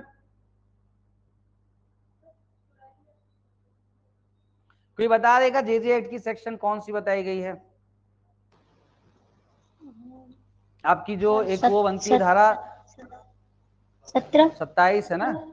27, हाँ सर 27। सही बोल रहा हूँ ना? जी बिल्कुल सही। चलो देख लेना, कोई दिक्कत नहीं, अपन रिवीजन। चलो, तो ये यहाँ पे, क्योंकि ये विक्टिम, यहाँ पे बालक जनरली पीड़ित रहेंगे, तो ये चीज यहाँ पे ध्यान रखना। ठीक है, तो ये सभी काम की चीजें। तो एफआईआर कैसे लिखेंगे, मतलब वहां पे बालक और कैसे उसकी ध्यान रखेंगे। 24 घंटे की कहानी यहाँ पे ये है, जनरली 24 घंटे इन्वेस्टिगेशन, ये 24 घंटे में यहाँ पर इसके बारे में बाल कल्याण समिति, विशेष न्यायालय, सेशन न्यायालय को रिपोर्ट की जाएगी। इसको यहाँ पे ध्यान में रखिए।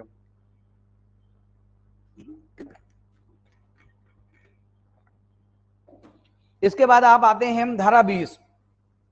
धारा 20 एक सिंपल सा है कि जैसे कोई मीडिया है, कोई होटल, लॉज, अस्पताल का कोई भी कह सकते हो कि कर्मचारी वगैरह है, उसके पास कोई भी जानकारी है किसी बालक के साथ कोई सेक्सुअल ऑफेंस हुआ है, सेक्सुअल हरासमेंट हुआ है, तो फिर वो प्रयास करेगा कि उसकी जानकारी इमीडिएट किसी भी, वही है कि जुवेनाइल स्पेशल पुलिस को या लोकल पुलिस को उपलब्ध करवाएगा। लेकिन यहाँ पर वही है कि देखो धारा 19, एक बात ये ध्यान रखना कि धारा 19 में कोई व्यक्ति जिसको बालक के संबंध में कोई अपराध की जानकारी है और वो उसकी जानकारी जो है तो पुलिस को नहीं देता है, या धारा 20 के तहत जो भी ये मीडिया कर्मचारी हैं, अस्पताल, स्टूडियो, क्लब के कर्मचारी वगैरह हैं, इनको यदि बालक के संबंध में किसी अपराध की जानकारी है और इसकी सूचना नहीं देते हैं, बाद में पता चल गया, ये बात की जानकारी निकल गई कि इनको पता था फिर भी इन्होंने नहीं बताया, तो फिर ऐसी कंडीशन में धारा 19-20 में, ठीक है, वही है कि जानकारी नहीं दी जाती है तो कितनी सजा? तो 6 माह तक का कारावास, 6 माह तक का कारावास ऐसे व्यक्तियों को जिनके पास किसी बालक के संबंध में अपराध की जानकारी थी फिर भी नहीं बताएगी, तो 6 माह कारावास, जुर्माना या दोनों से दंडित किया जाएगा। और मान लीजिए कि यही अपराधिनी की किसी, मान लो किसी कंपनी में, मतलब कि पता चला कि कोई बालकों के संबंध में अपराध हुआ, लेकिन उस कंपनी का इंचार्ज ने जानकारी नहीं दी, है ना, किसी कंपनी संस्था का जो इंचार्ज था उसको पता चला कि भाई उसके कंपनी संस्था के अंतर्गत किसी बालक के साथ अपराध हुआ, तो उसकी एक ड्यूटी बनती है कि उसकी जानकारी किसी पुलिस अधिकारी को दे, लेकिन वो नहीं देता है, तो ऐसी कंडीशन में स्वाभाविक बात है कि ये थोड़ा सा कंपनी और संस्था है, तो सजा 1 वर्ष का कारावास और जुर्माना। पहले यहाँ पे 6 माह का कारावास या जुर्माना या दोनों था, ठीक है, 19-20, और यहाँ पे यही 19-20 के तहत कोई भी उल्लंघन, मतलब जानकारी देने विफल कौन रहता है, कोई कंपनी या संस्था का भार साधक, तो वहां पे सजा कितनी हो जाएगी? 1 वर्ष और जुर्माना, 1 ईयर एंड फाइन, ठीक है ना। तो ये आपका यहाँ पे ध्यान में रखिएगा। तो ये आपका पर्टिकुलर सेक्शन 19-20 यहाँ पर और 21 आपका बता दिया।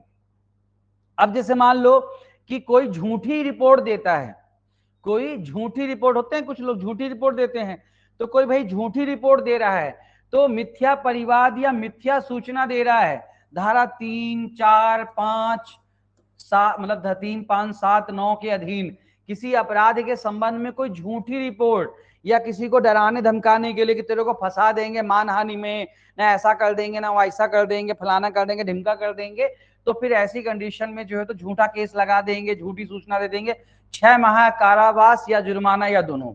तो कोई झूठी रिपोर्ट देता है वहां पर, ठीक है। और यदि यहां पर किसी बालक के विरुद्ध झूठा परिवाद पेश करता है तो फिर ऐसी कंडीशन में 1 वर्ष तक का कारावास या जुर्माना या दोनों, ठीक है। तो किसी बालक के विरुद्ध यदि यहाँ पर झूठी रिपोर्ट होती है तो 1 साल तक की बातचीत यहाँ पे करता है। इसमें एक क्लॉज और लिख लेना, मैं लिखा नहीं हूं, कि बालक, इस धारा में जैसे बालक ने झूठी रिपोर्ट दी है तो उसके ऊपर जो है तो कोई कार्यवाही नहीं अधिरोपित की जाएगी। ठीक है, तो मतलब झूठी रिपोर्ट देनी है तो किसके माध्यम से दिलवाओ? तो बालक बच जाएगा, आप भी बच जाओगे, और आप झूठी रिपोर्ट दोगे तो फंस जाओगे। ठीक है, सर इसको एक बोलते हैं जगह ये भी कानून तो का दिया है प्रयोग करना है।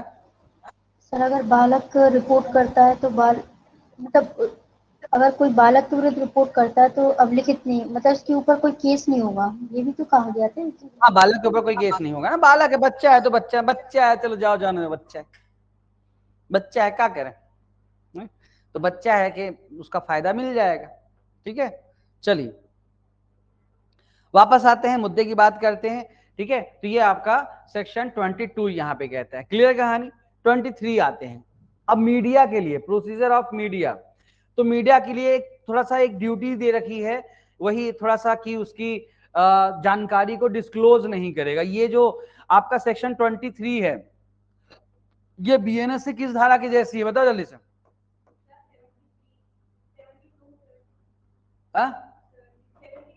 बहुत बढ़िया, 72, 73 जो है तो बीएनएस।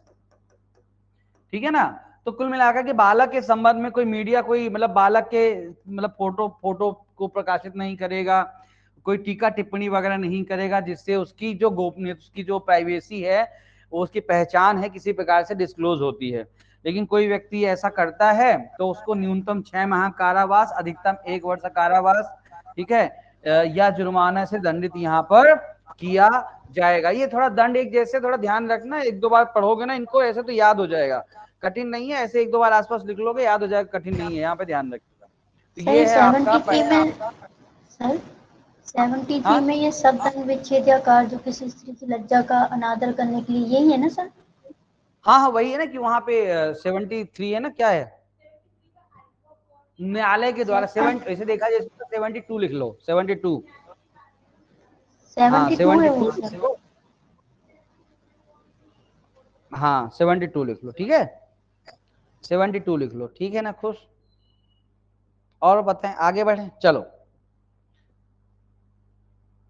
अब आते भैया बालकों के कथन। अब देखो बालक यहाँ पे, अब जैसे मान लो कि आ गया है, पीड़ित है, विक्टिम है, उसके साथ कोई अपराध हुआ है, तो उसका कथन कैसे लिखेंगे?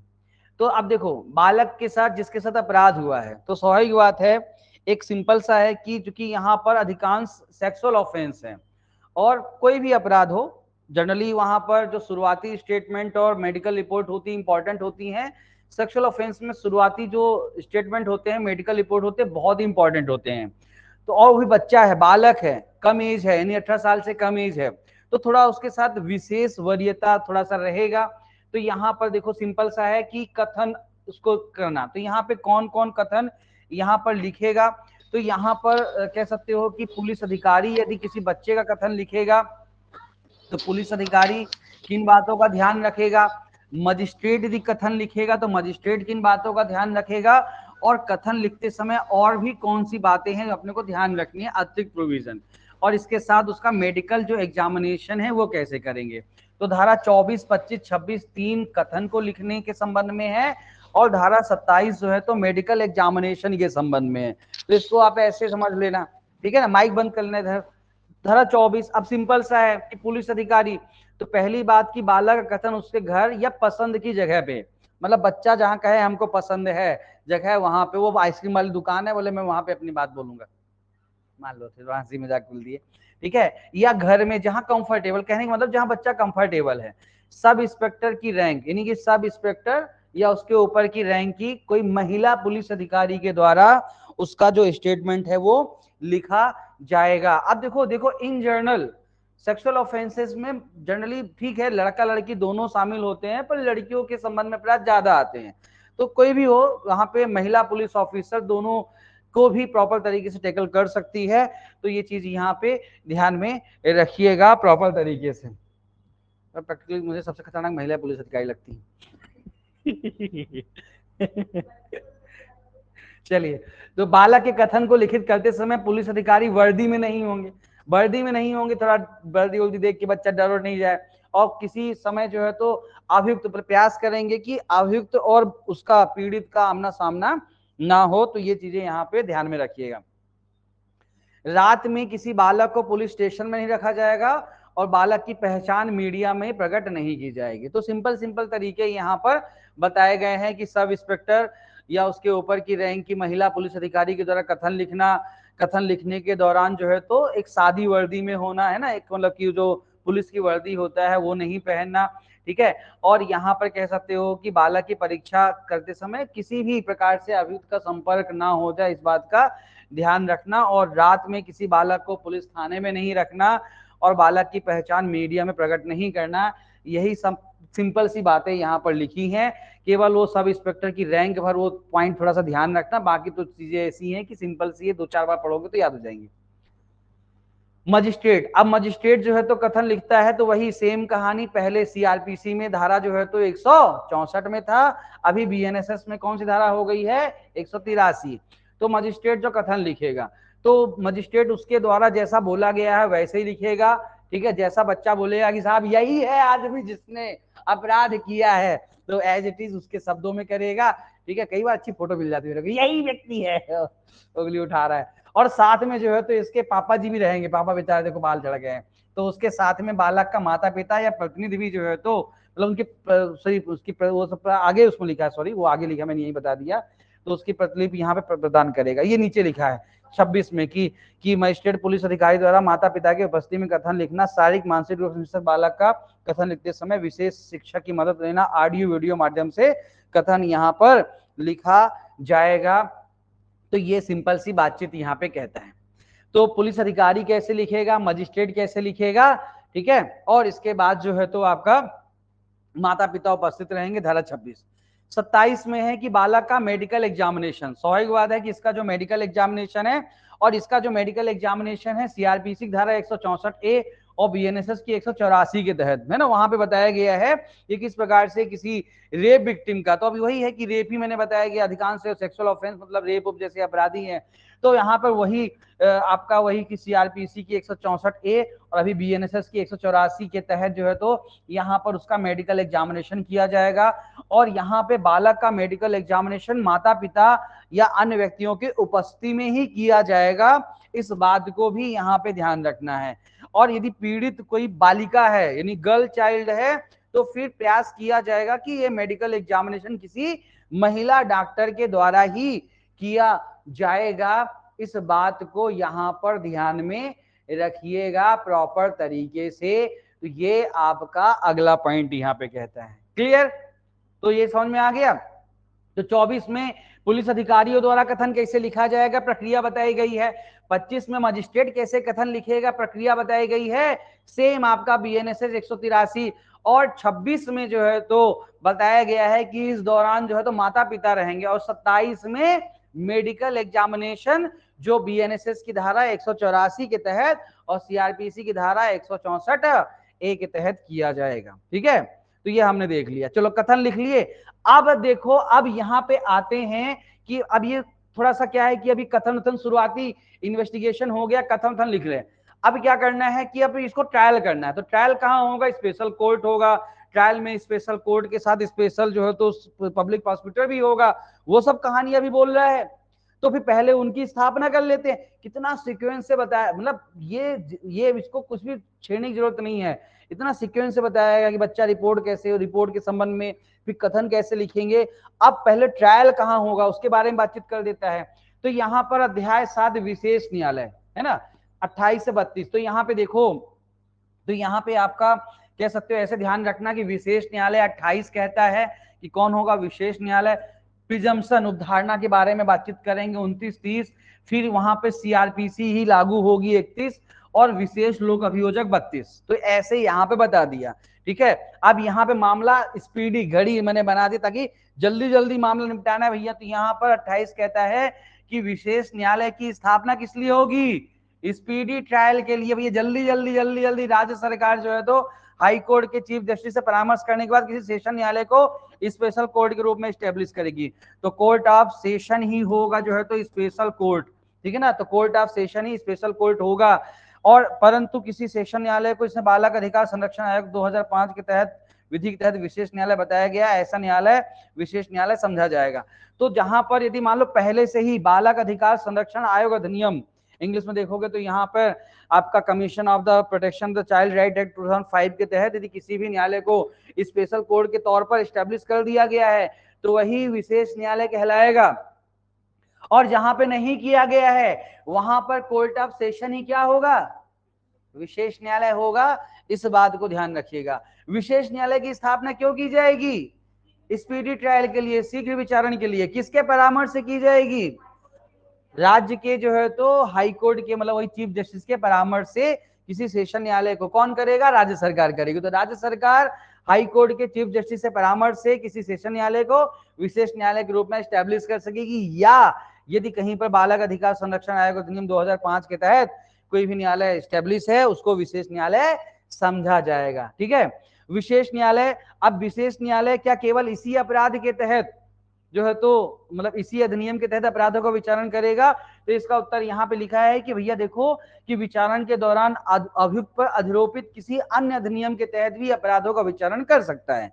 इस एक्ट के तहत करेगा, दूसरे एक्ट के तहत भी कोई अपराध, जैसे मान लो कि बंदूक चलाई तो आर्म्स एक्ट की धारा लग गई तो वो भी लग जाएगी, या कोई दूसरा ड्रग्स वगैरह मान लो कि यूज किया उस दौरान तो एनडीपीएस की भी धारा लग गई है। तो साथ में सभी अपराधों का विचारण कर सकता है। इस बात को ध्यान में रखिएगा प्रॉपर तरीके। ये अब ये थोड़ा सा ऐसा ध्यान रखना मेन अपराध क्या है। तो मेन अपराध यदि सेक्सुअल ऑफेंस है उसके साथ बाकी जो भी कुछ अपराध किए गए हैं तो फिर वो सभी साथ में यहाँ पर ट्रायल हो सकता है। और साथ में आईटी एक्ट के तहत भी यानी कि 67B यहाँ पे पढ़ा था कि उसके तहत भी अपराध का विचारण यहाँ पे करने की अधिकारिता यहाँ पे होगी। तो ये आपका सेक्शन जो है तो कौन सा यहाँ पे कहता है 28 है ना, विशेष न्यायालय 28। आप पढ़ ले उदाहरणाएं। हाँ मैं तो हूं क्लास में, बनेगा तुम लोग भी हो कि नहीं, कहीं भटक जाते हो। बहुत हो गया सर, कहीं वहां घूम के आते हैं हम लोग। होता है ना कि आदमी का मन जो है तो सर एक ही बार, अरे हाँ बिल्कुल करेंगे, बिल्कुल नहीं। हाँ एक बार हम बीएनएस एक किसी दिन आप थोड़ा सा तुम लोग हिम्मत जताओ, मैं भी थोड़ा ऐसा करूंगा कि किसी दिन सुबह से शाम तक मतलब बीएनएस चालू करेंगे, बैठे कि सुबह से चालू करेंगे। बिल्कुल करेंगे, बिल्कुल करेंगे। ऐसी क्लास में मुझे मजा आती है। पहले मैं करता था, ये सब मैं करता था पर हो गया। अभी आजकल मैं क्या थोड़ा सा सेहत और वो सब चीजों की वजह से आलसी हो गया हूँ। पहले मैं दिन भर जो है तो करता था। मैं सुबह एक लगा देता था, आज सीआरपीसी पढ़ेंगे, पूरा सीआरपीसी पूरा पढ़ेंगे। चलो इधर आओ वापस। मंडे को मैं एक्सपर्ट बुला के कॉपी चेक करवाऊंगा।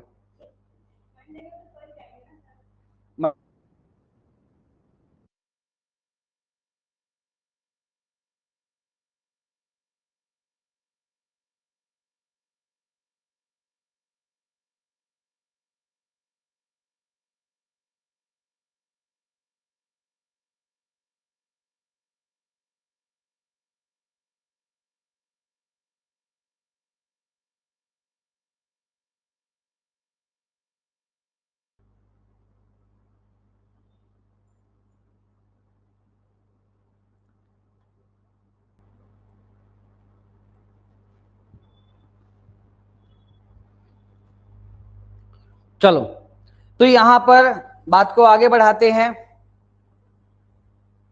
फटाफट।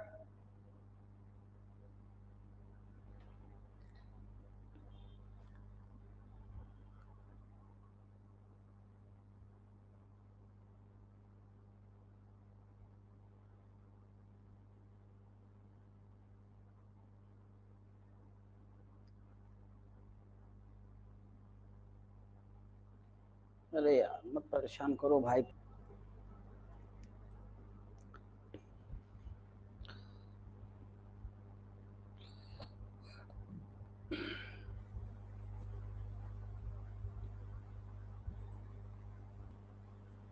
देखो यूट्यूब में आ रहा है क्या फोटो? आ तो रहा है, अब आ रहा है, अब आ रहा है। चलो चलो तो आगे बढ़ते हैं। तो ये चीज हो गया। अब धारा 31 क्या कहता है आपका कि विशेष न्यायालय के समक्ष कार्यवाही में दंड प्रक्रिया संहिता के प्रावधान, वही विशेष न्यायालय के समक्ष कार्यवाही में सीआरपीसी, तो कुछ भी यहाँ पर किया जाएगा सीआरपीसी के प्रावधान यहाँ पे अप्लीकेबल होंगे। ये बात यहाँ पे ध्यान में रखिएगा, ये चीज यहाँ पे बताई गई। इसके बाद आपका विशेष लोक अभियोजक, स्पेशल पब्लिक प्रोसिक्यूटर, तो विशेष लोक अभियोजक राज्य सरकार प्रत्येक विशेष न्यायालय के लिए एक विशेष लोक अभियोजक नियुक्त करेगी, राज्य सरकार करेगी। विशेष लोक अभियोजक के लिए 7 वर्ष का अधिवक्ता के रूप में अनुभव। अब आपको याद होगा बीएनएसएस में जो है तो विशेष लोक अभियोजक के लिए 10 वर्ष बताया गया है, लेकिन यहाँ पर जो है तो धारा 18 में है ना, लेकिन यहाँ पर कितना बताया गया, 7 वर्ष। 7 वर्ष का यदि अनुभव होगा तो विशेष लोक अभियोजक नियुक्त कर सकेगी, इसको यहाँ पे ध्यान में रखिएगा, ठीक है। चलिए अब आते हैं कि विशेष न्यायालय, अब विशेष न्यायालय की प्रक्रिया शक्ति और साक्ष्य कैसे लिखेंगे, मामला कैसे निपटाएंगे, वो सब चीजें। तो इसको 2 तरीके से पार्ट दिया मैंने, सामान्य प्रक्रिया, विशेष प्रक्रिया। सामान्य प्रक्रिया की विशेष न्यायालय कौन सी प्रक्रिया अपनाएगा, साक्ष्य कैसे लिखेगा, मामला कितने दिन में निपटाएगा, और बंद कमरे में ट्रायल, चूंकि थोड़ा रेप संबंधी मामले हैं तो बंद कमरे में ट्रायल की बातचीत करता है। विशेष प्रक्रिया में कि भाई कई बार बच्चों की आयु को लेकर के डिस्प्यूट रहता है तो उसका निर्धारण कैसे करेंगे, साक्ष्य देते समय बच्चा जो है तो अभियुक्त के आमने सामना ना हो पाए, इसका ध्यान रखेंगे, और किसी विशेषज्ञ की सहायता भी यहाँ पर ले सकते हैं ड्यूरिंग द जो है तो ट्रायल, यहाँ पे ध्यान में रखिएगा, ठीक है। तो अब यहाँ पर इस पर्टिकुलर क्लॉज में आते हैं।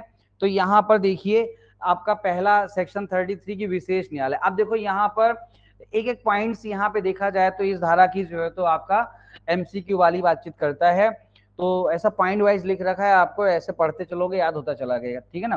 पहला क्या कहता है कि विशेष संज्ञान कैसे, तो संज्ञान देखो डायरेक्ट विशेष न्यायालय संज्ञान लेगा, क्योंकि देखो जैसे आपने बीएनएसएस पढ़ा है कि कोई भी अपराध का संज्ञान पहले मजिस्ट्रेट लेता है फिर वो सेशन को भेजता है, लेकिन यहाँ पर चूंकि विशेष अपराध है तो विशेष न्यायालय डायरेक्ट संज्ञान लेगा। पहली बात तो ये ध्यान रखना, किसी मजिस्ट्रेट के पास भेजने की जरूरत नहीं है, जो स्पेशल कोर्ट है उसके पास डायरेक्ट जो है तो यहाँ पे पॉक्सो का मामला जाएगा, स्पेशल कोर्ट रहती है तो संज्ञान डायरेक्ट लेगा। परिवाद पर लेगा या पुलिस रिपोर्ट पर लेगा, तो डायरेक्ट परिवाद पर या पुलिस रिपोर्ट पर, ऑन कंप्लेंट या पुलिस रिपोर्ट क्या लेगा, कॉग्निजेंस लेगा, संज्ञान लेगा। पहली चीज यहाँ पे ध्यान रखिएगा। 190 पहले आपका बीएनएसएस में थी, अभी धारा 210 हो गई है आपकी, सॉरी 190 सीआरपीसी था और 210 अभी जो है तो बीएनएस में हो गई है, ठीक है। फिर विशेष लोक अभियोजक बालक की मुख्य परीक्षा, प्रतिपरीक्षा, पुनः परीक्षा करते समय क्या प्रश्न पूछा जाना है तो विशेष न्यायालय को सूचित करेगा। मतलब कि जो भी स्पेशल पब्लिक प्रोसिक्यूटर है बालक से उसकी एग्जामिनेशन के दौरान तुम क्या पूछोगे क्या नहीं, पूरी पहले लिस्ट जो है तो किसको दी जाएगी, न्यायालय को। देखिएगा कि भैया हाँ सही प्रश्न है, बालक से पूछ सकते हो तो ही अलाउ करेगा। तो ये दूसरी बात ध्यान रखना। तीसरा कि विशेष न्यायालय को लगता है कि विचारण के दौरान बालक के परिवार के सदस्य होने चाहिए, तो विशेष न्यायालय ऐसी उपस्थिति पे ही, उनकी उपस्थिति पर ही विचारण करेगा। कॉमन सेंस की बातचीत है, बच्चा चूंकि बालक है तो गार्जियन होना ही चाहिए। अगला चीज है कि बालक को बार बार नहीं बुलाया जाएगा, प्रयास किया जाएगा कि बालक को यदि बुलाया गया है तो जितनी बालक के संबंध में कार्यवाहियां हैं फटाफट निपटा ली जाए, ताकि बालक को बार बार न्यायालय में ना बुलाया जा सके। और यदि बालक को बुलाया गया है तो इस प्रकार से ध्यान रखा जाएगा कि उसकी पहचान डिस्क्लोज ना हो जाए, तो इस बात का ध्यान रखा जाएगा। इसलिए आजकल देखो कि बकायदे कपड़ा वपड़ा डाल के जो है तो बिल्कुल ले करके पेश करते हैं अधिकांश जगह, पहचान को बचाने के लिए, ठीक है।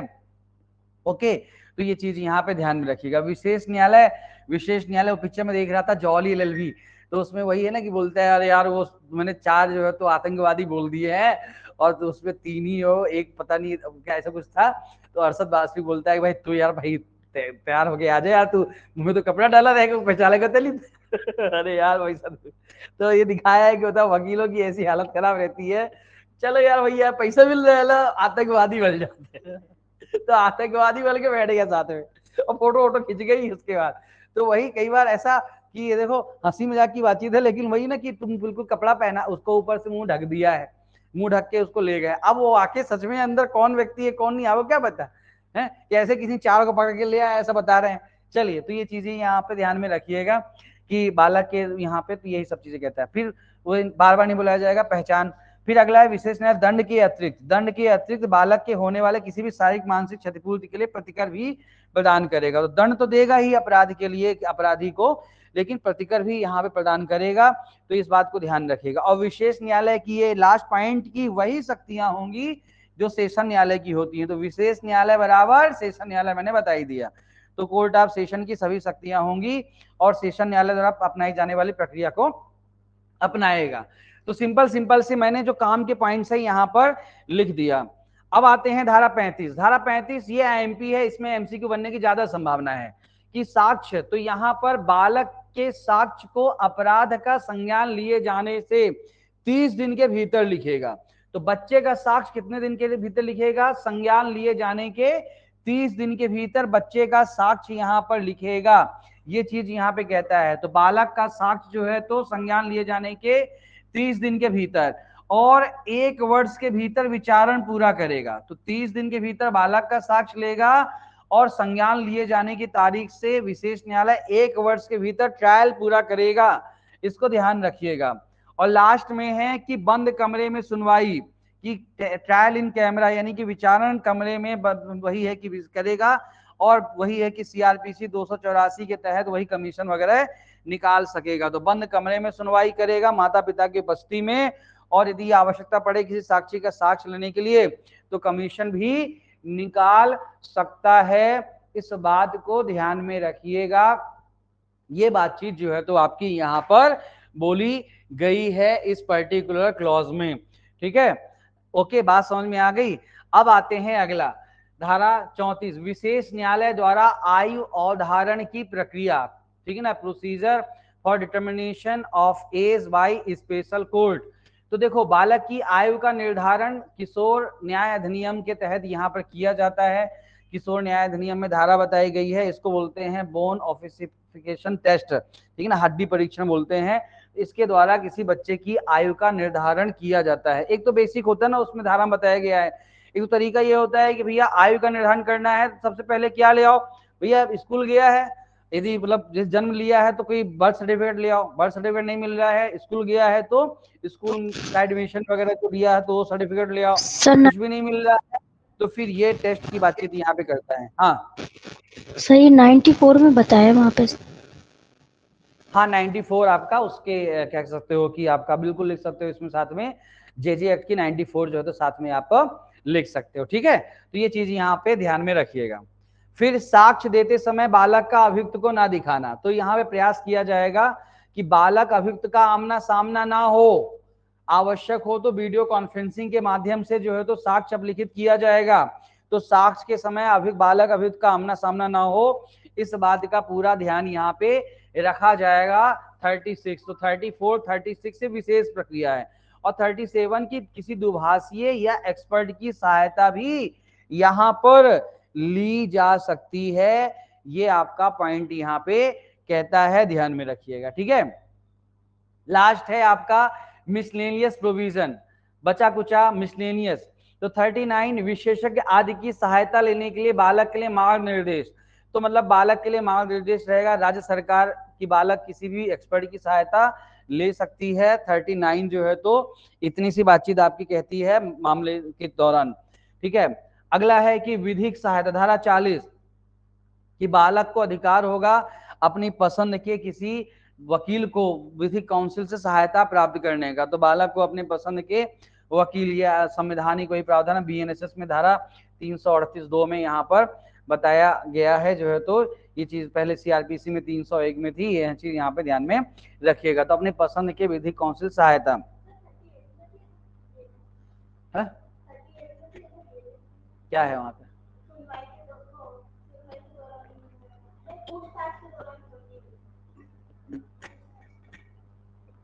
ठीक है ना, तो यही है। फिर बालक उसका व्यय उठाने में असमर्थ है, खर्चा उठाने में, तो फिर लीगल सर्विस अथॉरिटी एक्ट उसको वकील उपलब्ध करवाएगा, है ना। तो वही लीगल एड उसको प्रोवाइड कर, फ्री लीगल एड उसको बोलते हैं ना, फ्री लीगल एड, तो फ्री लीगल एड उसको मिलेगी। ये यहाँ पे कहता है आपका सेक्शन जो है तो 40 धारा 40, ठीक है। अब बाकी जो जैसे काम की धाराएं नहीं थी तो मिसलेनियस में मैंने उसे नहीं लिखा। जैसे धारा 41 जो है तो कुछ मामलों में धारा 3 से 13 के बंद लागू नहीं होते हैं, ठीक है। तो वहां पे वही है कि चिकित्सीय परीक्षण चिकित्सीय चाक दशा में तब नहीं लागू जब वही है कि माता पिता संरक्षक की सहमत, तो सहमत से ही चिकित्सीय परीक्षण होगा तो ही वो काम करेंगे साक्ष्य में, नहीं तो नहीं करेंगे। अगला चीज है कि अनुकल्पित दंड का प्रावधान, अल्टरनेटिव पनिशमेंट। अब धारा 42 में बहुत सारी जो है तो आप देखोगे उसमें कि आईपीसी की धाराएं लिखी हैं, पुराना बैरेट है, अभी नया उसमें बीएनएसएस की धाराएं, सब अल्टरनेट आप लिख सकते हो। तो यहाँ पे वही कहता है कि जैसे वही सेम, मतलब जैसे वो धाराएं भी लगी और ये धाराएं भी लगी, तो ये धारा केवल ये कहती है कि ऐसी कंडीशन में उसको गुरुतर दंड, यानी जिसमें ज्यादा सजा दी है वो बताया गया। जैसे उदाहरण के लिए मान लो कि कोई अपराध करता है, रेप का अपराध, अब रेप के अपराध में मान लो कि आईपीसी या बीएनएस में भी वही अपराध बताया गया है, उसमें मान लो सजा बताई गई है 10 साल न्यूनतम, इसमें 20 साल बताई गई, ठीक है, वहां पे मान लो अधिकतम 20 साल बताई गई, यहाँ जीवन कारावास बताई गई।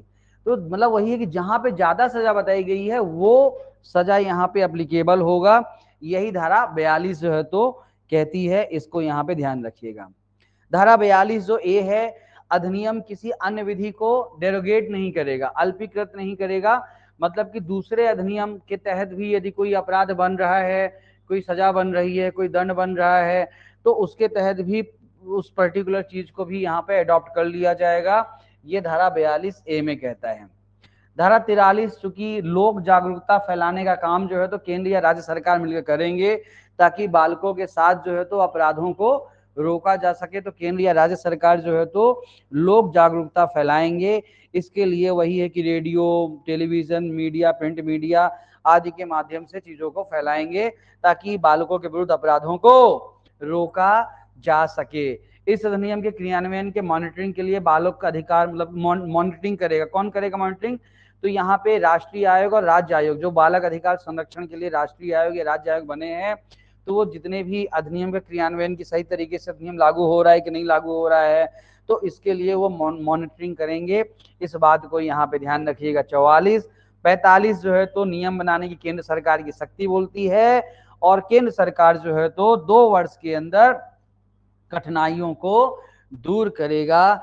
तो इस प्रकार से ये अधिनियम जो है तो यहाँ पर मैंने आपको अच्छे से बता दिया है। लास्ट की चूंकि धाराएं इतनी कोई दिक्कत वाली बातचीत नहीं है, तो मैंने ऐसे उनके कोई एक एक लाइन लिख दी है कि इससे ज्यादा चूंकि इनमें वही पूछेगा एमसीक्यू, तो ये मैंने बता दिया है। बाकी चीजों को मैंने स्पेशल डिटेल के साथ जो है तो यहाँ पे रखा है प्रॉपर तरीके से।